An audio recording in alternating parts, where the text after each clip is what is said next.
visit this wonderful place is like entering a time capsule and being whisked back 50 years to a bygone railroad age. And not just any age. Here, the porter's box, placed before your feet, beckons you aboard to see the world of U.S. railroading as it was when diesels were unknown and steam was king. You'll see the very latest superpower locomotives with huge Delta trailing trucks and a great area bigger than many standard gauge engines. You'll see a good old-fashioned drum headlight with number board attached, slung beneath a proper sounding bell. All but two of these mainline engines made in America.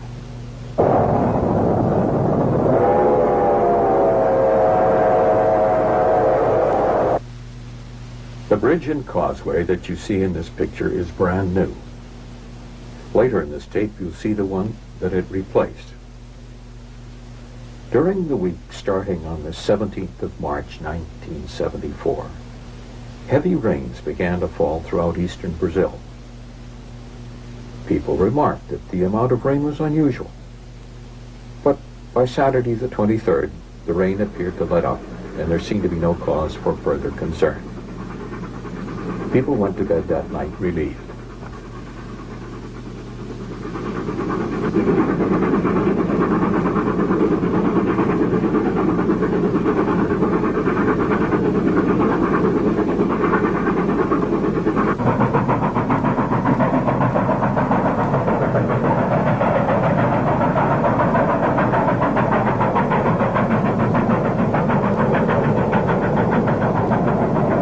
During the night, however, a strong wind sprang up from the east.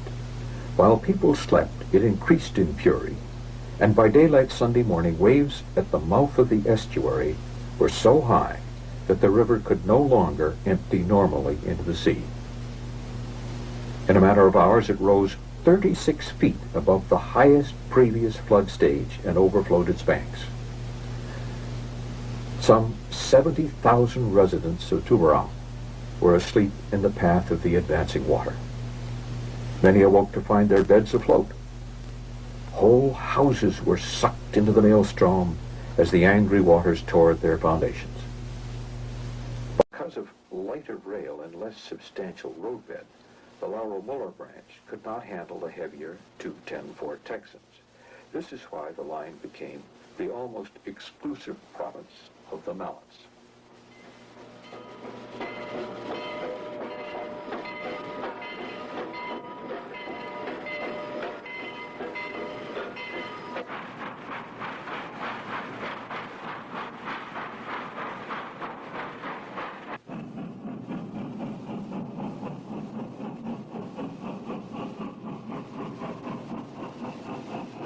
Mallets weighed 50 ton less and, as a result, handled shorter trains, 25 loaded hoppers versus 34. They trundled their trains from the mines to Tubarão and then turned them over to the Texans for forwarding to the loading docks at Imbituba. During the Great Flood, all but a few hundred yards of the 90-mile line disappeared. Reconstruction of the entire line at 1970 prices proved too costly, and as a result, the Mallets virtually stopped running. One is maintained in serviceable condition to entertain groups of visiting rail fans.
placed before your feet beckons you aboard to see the world of U.S. railroading as it was when diesels were unknown and steam was king.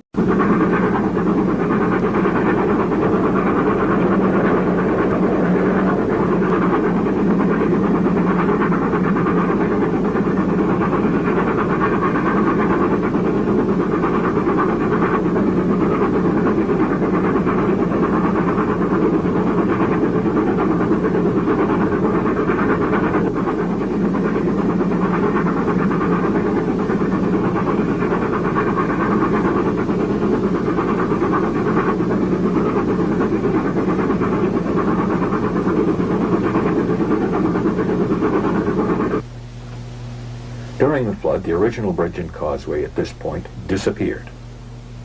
The railway does not run on Sundays, and engines are returned to tour shops for service. The flood drowned the shops to their rooftops and toppled a dozen locomotives on their sides.